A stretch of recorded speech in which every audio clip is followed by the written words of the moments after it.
My boss invited me to her sister's wedding. She asked me to come as her plus one, said she needed someone she trusted to be there with her while the family asked questions she did not want to answer alone. I said yes because she was my boss, because she had never asked me for anything personal before, and because something in the way she asked made me feel like saying no would have cost her more than I understood. Then, in the middle of the reception, she stood up with a glass of champagne and told the entire room that we had been dating for months. I stood there holding a drink I had not taken a single sip from, and the only thing I could hear was my own heartbeat drowning out the applause. My name is Graham Tillman. I am 33 years old, and I live alone in a one-bedroom apartment in the Highland neighborhood of Denver, Colorado. I am a freelance event photographer. That is the short version. The longer version is that I became a freelance event photographer after my marriage fell apart 4 years ago, and I needed something to do with my hands that was not sitting in an empty living room staring at a wall where a wedding photo used to hang. My ex-wife and I were together for 3 years. No children. No dramatic betrayal. We just stopped being the people we married, and one morning she told me she had already signed a lease somewhere else. I did not fight it. I probably should have fought for something, but by then I did not know what was worth fighting for anymore. So I picked up a camera. I had always liked photography in college, but never took it seriously enough to call it a career. After the divorce, it became the only thing that made sense. I started shooting corporate events, product launches, nonprofit galas, anything that kept me behind the lens and out of my own head. I was good at it, not because I had some kind of artistic vision, but because I knew how to be invisible. I knew how to stand in a room full of people celebrating and capture the exact moment they forgot anyone was watching. That is a skill you develop when you have spent most of your life watching instead of participating. I met Naomi Ferris for the first time about 3 years ago. Bellwether Design Group, a mid-sized creative agency in downtown Denver, had hired me to photograph a product launch for one of their clients. It was supposed to be a clean, easy job. 2 hours of setup, 3 hours of shooting, out by 9. But 40 minutes before the doors opened, the main display printer jammed, the backup banner was the wrong size, and the catering company showed up with the wrong order. I watched the entire front-of-house team spiral into panic. Naomi was the creative director, and she was the only person in the room who was not yelling. She was standing in front of the jammed printer with her sleeves rolled up, her reading glasses pushed to the top of her head, quietly pulling crumpled paper out of the feed tray one sheet at a time. I put my camera bag down and walked over. I used to fix these in college, I said. That was half true.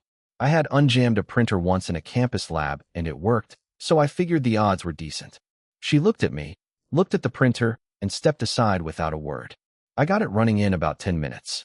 She did not thank me that night. She did not say anything at all. But 2 weeks later, I got an email from her office offering me a recurring contract for all of Bellwether's client events for the rest of the year. That was how it started.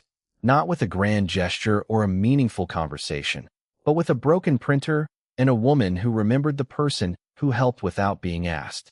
Over the next 2 years, I became the photographer Bellwether called for everything. Product launches, annual reviews, client dinners, holiday parties. And Naomi became the person I saw more than anyone else in my life, which is not a romantic statement. It is just math. I worked Bellwether events 2 or 3 times a month, and Naomi ran every single one of them. We developed a rhythm. She would send me the event brief a week early. I would send back a shot list. She would mark up the ones that mattered most. On event nights, we barely spoke. We did not need to. She pointed, I shot, and the results were always clean. But the small things started to accumulate in ways I tried not to think about. She began leaving a coffee on my equipment case before every shoot. Never said anything about it, never drew attention to it. Just a paper cup with black coffee, no sugar, which happened to be exactly how I drank it. I never told her that. She just knew, and I told myself that it was just professionalism. Courtesy. The kind of thing a good client does for a good contractor. I had learned a long time ago not to read too much into someone being kind to me. Kindness does not always mean what you want it to mean. Naomi never asked about my divorce. She never asked about my personal life at all. She just existed in the same space I did, steady and unhurried. And for 2 years that was enough. Or at least, I told myself it was enough. There was a night about 18 months into our working relationship that I still think about more than I probably should. We were wrapping up a shoot at a client venue downtown. One of those converted warehouse spaces with exposed brick and terrible acoustics. It was almost 10 at night. The catering staff had gone home. The last of the guests had filtered out. I was packing my gear in the far corner of the room, and Naomi was at a long table near the windows, her laptop open, finishing a post-event report she could have easily done the next morning. Rain was hitting the windows in slow, heavy drops. The overhead fluorescents had been cut, so the only light in the room was the glow from her screen and the amber streetlights coming through the glass. She looked up and caught me watching her. Not staring, just noticing. And instead of looking away or making a joke or saying something to break the moment, she held my gaze for a beat longer than either of us usually allowed. Then she said, "You do not have to wait for me." And I said, "I know," but I kept packing slowly. That was the night I should have understood something. But I did not. Or maybe I did, and I buried it under every rule I had made for myself after the divorce. Clients are clients. Do not make it personal. Do not confuse someone being good at their job with someone being interested in you. About 8 months before Paige's wedding, the Ferris family dynamic started leaking into the edges of Naomi's professional composure. Naomi had a younger sister named Paige, 27, engaged to a guy from Fort Collins, planning a big wedding at a ranch property in Boulder County. I noticed the pressure first in the way Naomi handled her phone during events. She had always kept it on silent, tucked into her back pocket, never checking it during a shoot. But around that time, she started glancing at it between setups. Quick glances, followed by a tightening around her mouth that she probably thought no one noticed. I noticed. I always noticed the things she tried to hide. One evening after a client dinner, she was standing by the parking garage elevator, scrolling through a text thread, and I heard her exhale the way people do when they are deciding whether or not to say something they have been holding for a long time. "My mother asked me again today if I am bringing someone to Paige's wedding," she said, not looking up from her phone. She said it in front of my aunt. She said it like it was a medical concern. I did not know what to say to that. So I said, "That sounds exhausting." She put her phone away and looked at me and almost smiled. You have no idea. I should have heard the weight behind those 3 words. I should have heard the door she was trying to open without quite turning the handle. But I was good at not hearing things I was not ready to hear. That was the skill I perfected after my divorce. Not invisibility behind a camera, but invisibility behind my own rules. Keep the work clean. Keep the feelings filed. Never mistake proximity for permission. There were other moments, smaller ones, that I cataloged without meaning to. The way she always walked me to the loading dock after a shoot, even when it was out of her way.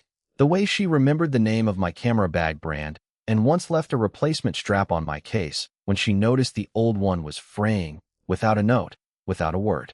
The night she stayed an extra hour at a venue just to help me wrap cables in the rain because the rest of the crew had already left.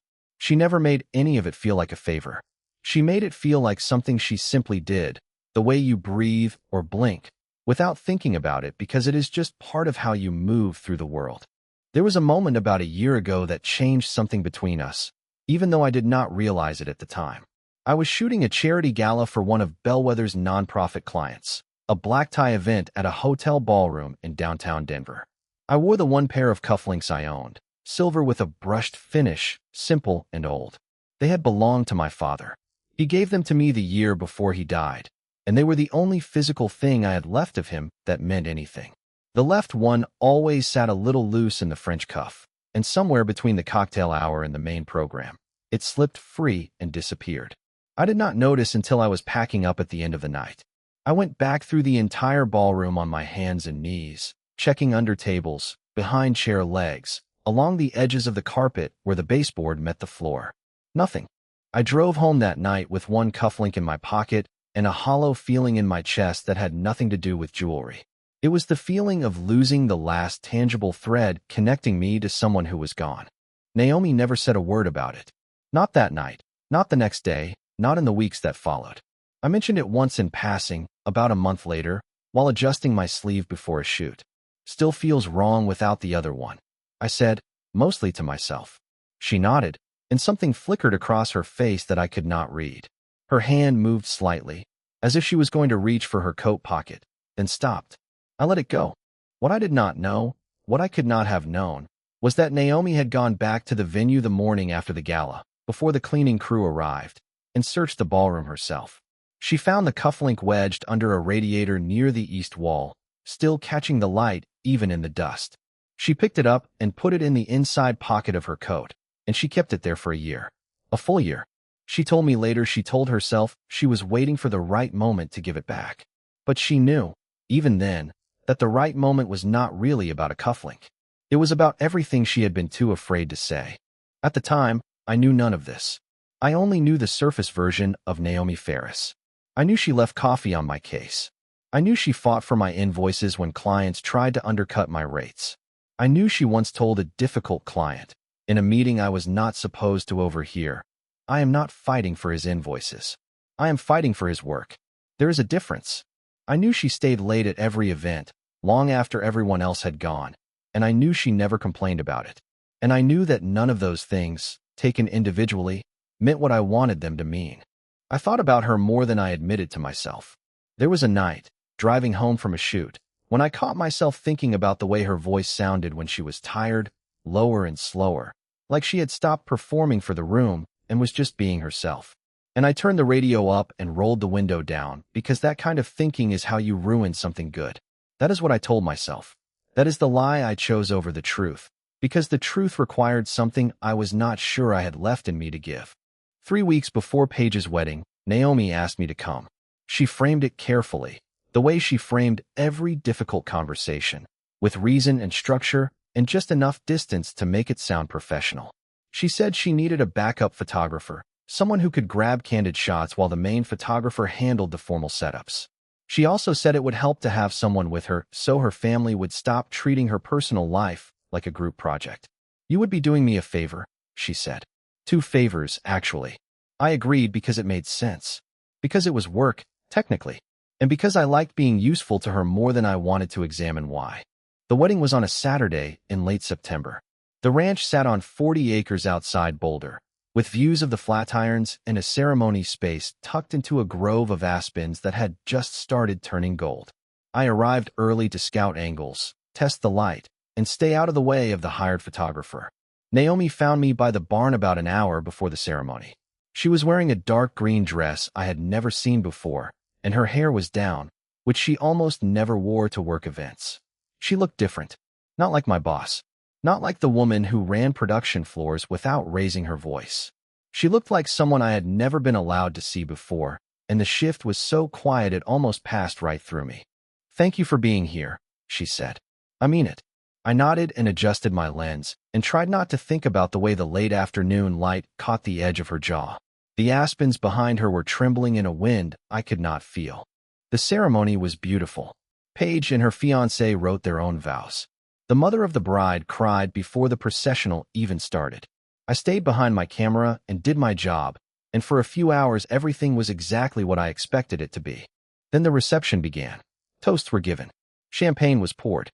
And at some point during a lull between the best man's speech and the cake cutting, Naomi stood up. She had a glass in her hand and a look on her face I had never seen before. She was calm the way she always was, but there was something running underneath it, like a current beneath still water. She thanked the hosts. She congratulated Paige and her husband. She said a few words about love and timing and what it means to find someone who sees you clearly. And then she turned slightly in my direction and said, with a steadiness that could have fooled anyone who did not know her well enough to see the tremor in her fingers, that she wanted everyone to know she had been seeing someone for the past few months. Someone who had been part of her life for a long time. "He is here tonight," she said, and I could not be happier. The room turned to look at me. Every aunt, every cousin, every distant relative with a glass of champagne and an opinion about Naomi's love life. They were all looking at me like I was the answer to a question I had never been asked. I did not move. I did not smile. I did not raise my glass. I stood there with a drink I had not touched and felt the floor tilt underneath me. After the reception wound down, I found her outside near the gravel parking area, alone, leaning against a fence post with her arms crossed. The mountains were turning dark against the last blue of the sky. She looked relieved, but she also looked like she was bracing for something to shatter. "Why did you do that?" I asked. My voice was steady, but barely. She did not look at me right away. "They were not going to stop asking," she said. "My mother, my aunts, Paige. They were never going to stop. I needed them to stop." I stared at her for a long moment, my hands in my pockets, the one remaining cufflink pressed against my thigh through the fabric. So you told them we were dating? She nodded. I should have warned you. I know that. I am sorry. I could feel something shifting inside me that I did not have a name for yet. Not anger. Something heavier. Something closer to the feeling of reaching for a door handle and finding it already open. I wanted to ask why she chose me, of all people, to be her cover story. But I already suspected the answer, and I was not ready to hear it. We will talk about this later, I said. She exhaled slow and long and nodded again. I drove home with the radio off and the window cracked, replaying every word she said at that table, trying to separate what was performance from what was real. The news reached Bellwether inside a week. Naomi and I never confirmed anything at the office. We did not deny it either. People filled the silence with their own assumptions. Most of those assumptions were generous. A few were not. Trevor Landry was not generous about anything. Trevor had been a senior account executive at Bellwether for 6 years. He was the kind of man who wore his ambition like cologne, too much of it, and always slightly off. He and Naomi had dated briefly about 1.5 years before the wedding. It ended when she discovered he had been inflating billable hours on 2 client accounts and reported it to HR. He did not get fired, but he lost a promotion he had been expecting for months, and the relationship ended in the same week. He never forgave her for either. I did not know any of this history when it mattered. I knew Trevor only as a face at company events, a handshake that lasted too long, a man who laughed too loud at his own observations and watched the room to see who was laughing with him. But Trevor had been watching the wedding rumor travel through the office the way a man watches a lit match near dry grass. 3 weeks after Paige's wedding, Bellwether held its annual client gala at a downtown hotel. It was one of the biggest events of the year, a formal evening where every major client was in the room alongside the executive board. And it happened to coincide with the evaluation period for Naomi's promotion to Vice President of Creative. I was there to photograph. Trevor was there to detonate. He waited until the cocktail hour, when the room was full enough for an audience but quiet enough for his voice to carry. He stepped to the center of the floor with a glass in one hand and his phone in the other. I just think it is interesting, he said, loudly, to no one in particular but clearly to everyone, that our creative director announced a brand new relationship at a family wedding that nobody at this company had ever heard a single word about. He held up his phone. On it was a screenshot of an old text conversation between him and Naomi, a message from months before the wedding where she had written plainly that she was not seeing anyone. So the whole company wedding romance, he said, turning toward Naomi with a smile that was all teeth and no warmth. It was never real, was it, Naomi? The room went quiet.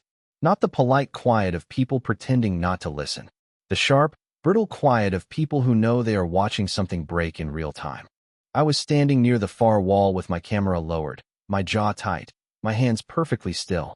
The overhead chandeliers threw a hard light across the floor, and I could feel cold sweat at the back of my neck. All I could think was that I had asked her that same question in a parking lot 3 weeks ago, and she had given me an answer I had chosen to accept without pressing harder. I looked at Naomi.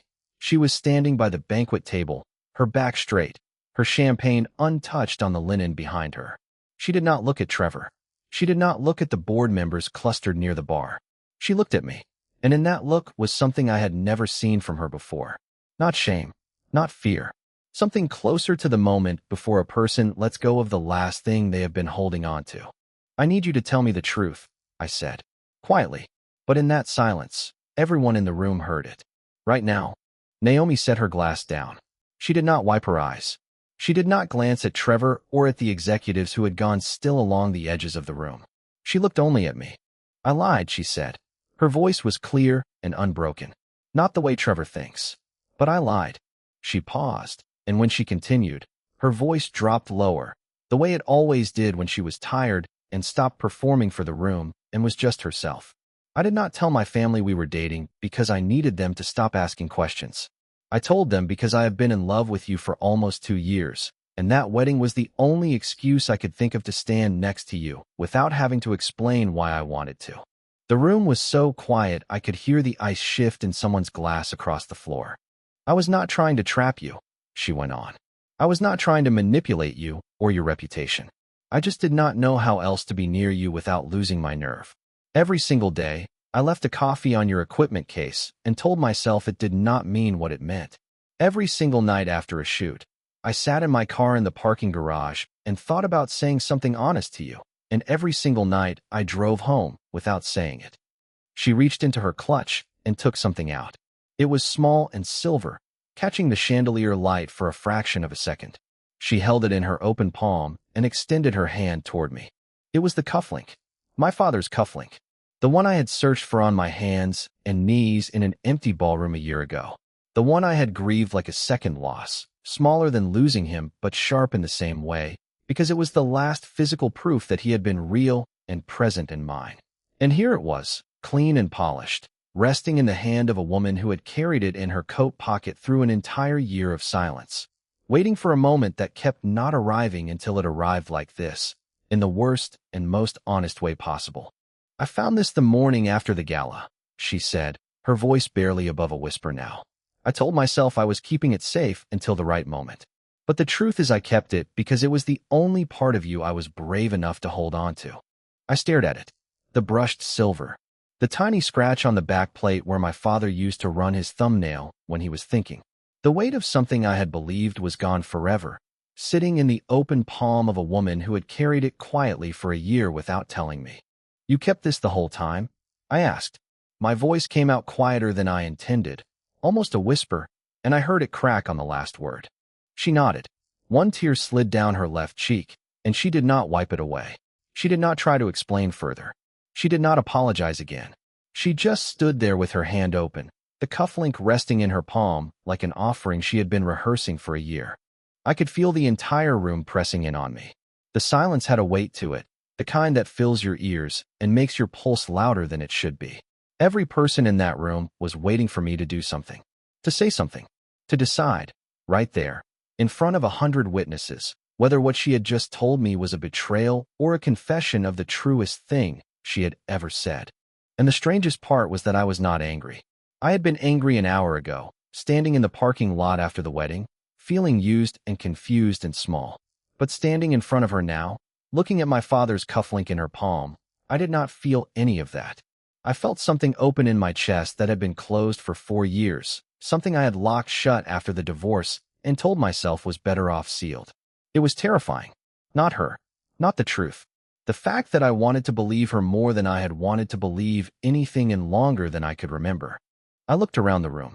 I saw Trevor's face, still arranged in a smile, but hollow now, like a man who had thrown a grenade and watched it roll back to his own feet. I saw the board members exchanging glances they thought were discreet. I saw dozens of people I barely knew watching me as if my next move was the only thing in the room that mattered. And I thought about my father. I thought about how he wore those cufflinks every Sunday without fail, even when there was nowhere to go.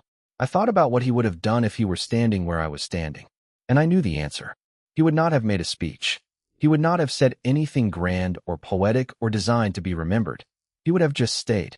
I stepped forward and closed my hand around hers. The cufflink pressed between our palms, the metal cool and certain. I did not kiss her. I did not make a declaration. I just held her hand in front of every person in that room, and I stayed. It was not a grand gesture. It was a decision. We started over the next day, not as boss and contractor, not as a cover story, not as a confession forced out under pressure.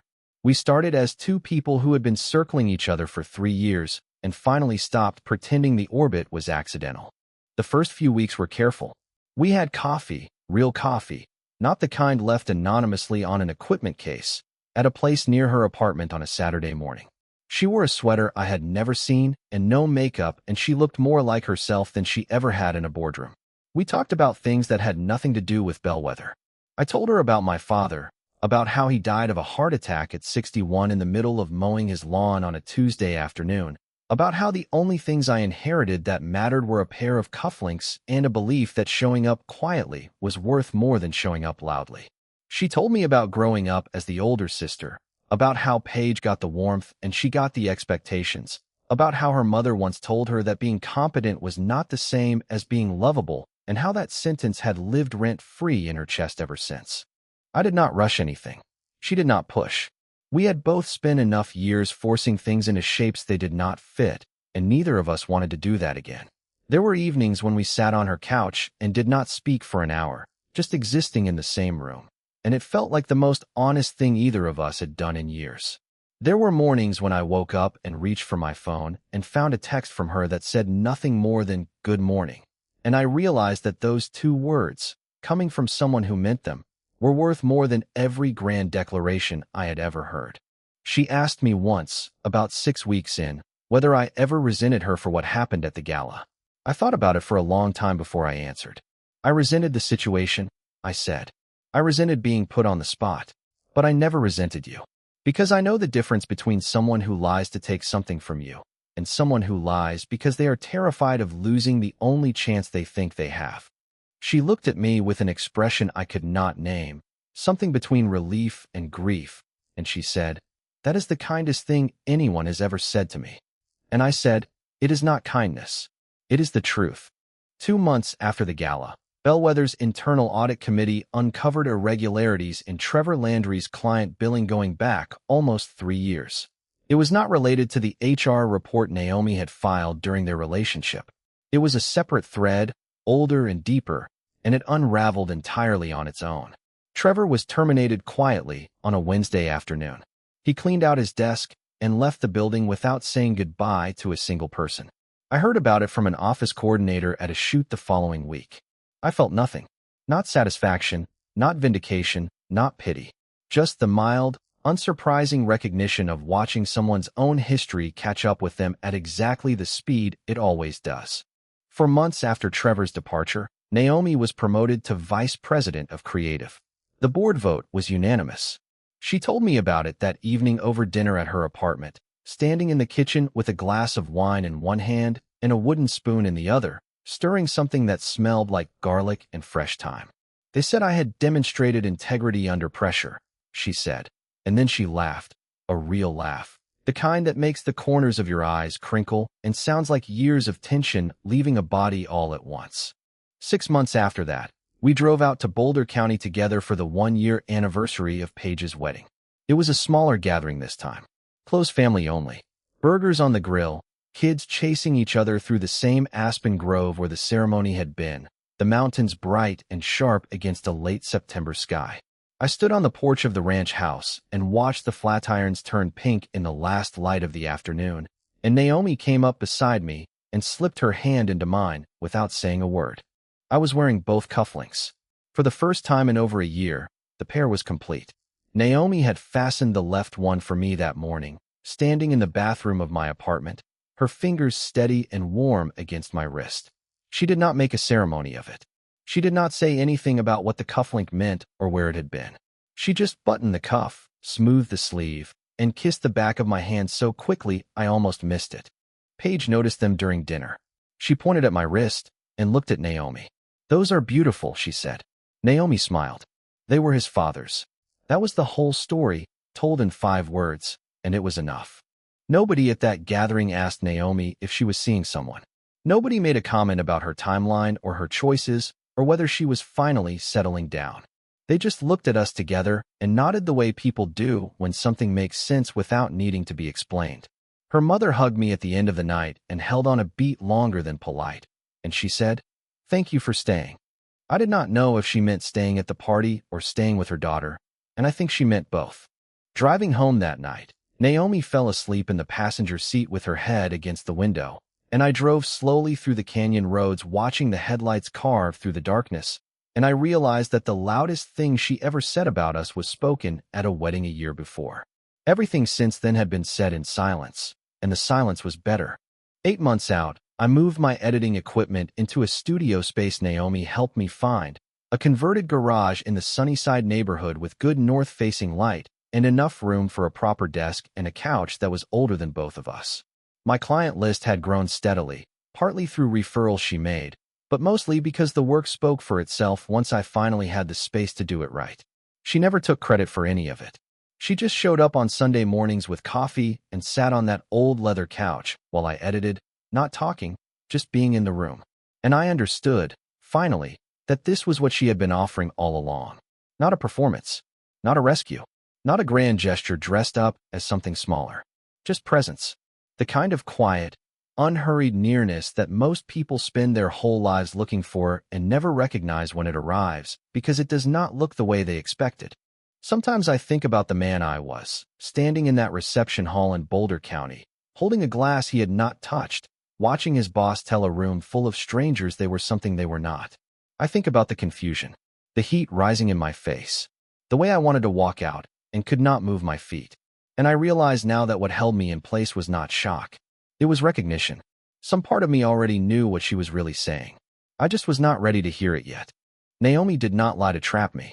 She lied because loving me quietly for almost 2 years had become harder than risking everything to finally say it out loud.